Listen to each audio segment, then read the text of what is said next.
Hi everybody, my name is Lexi, and this week I'll be reading you the story How Emily Blair Got Her Fabulous Hair. It's about a little girl named Emily who was born with straight hair, but really wishes she had curly hair.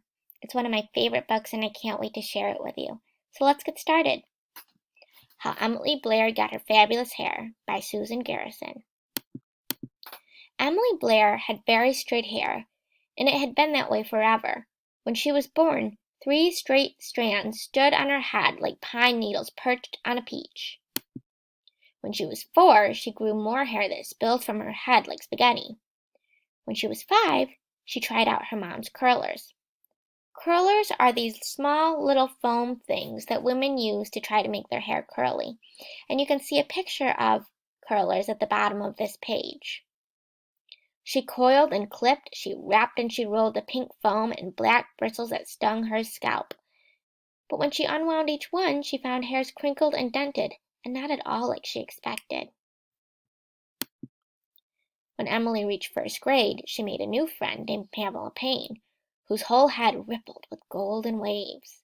Together they would play pretend beauty parlor, where Emily Blair would do her most wonderful work on Pamela's hair. Wow, Pamela does have the most beautiful curly hair, doesn't she? Yeah, I bet Emily Blair wishes she had curly hair like that. She had a special style for Pamela, the Princess of Permano, a new hairdo for Pamela, the mysterious movie star, and all the treasures she kept in her drawer she saved to create Pamela, the ambassador of outer space. But Emily Blair still wanted her own curly hair. She tied tendrils from a grapevine to the top of her head. She ate an entire plate of carrot curls. She rubbed heads with a poodle, made a wish on the tail of a pig, and went right through 10 tubes of glue to make a wig of macaroni. Oh my gosh, Emily Blair is so silly. I don't think that's going to make her hair curly, do you? No. One day, Pamela Payne said to Emily, "Today I would like you to make me a braid." Emily tried to pry Pamela's hair into 3 equal clumps.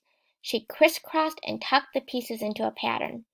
But the curls kept on curling and the waves went on their way, and Pamela's braid looked dreadful.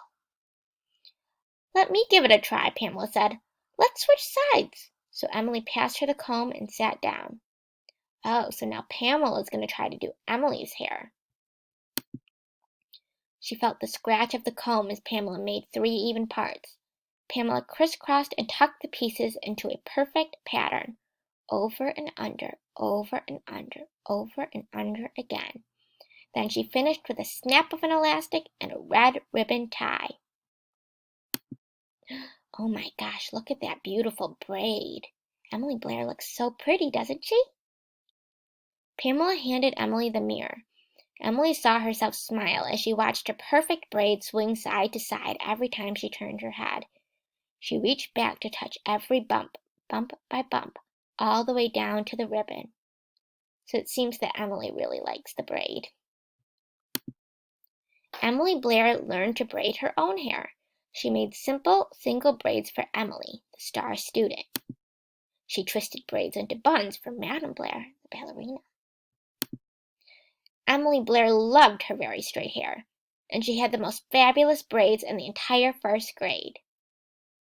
I hope you enjoyed this story, everybody, and if I don't get to see you before Halloween, I hope you have a happy, happy, happy Halloween, and you get lots and lots of candy, and you stay safe and healthy. Bye, everybody.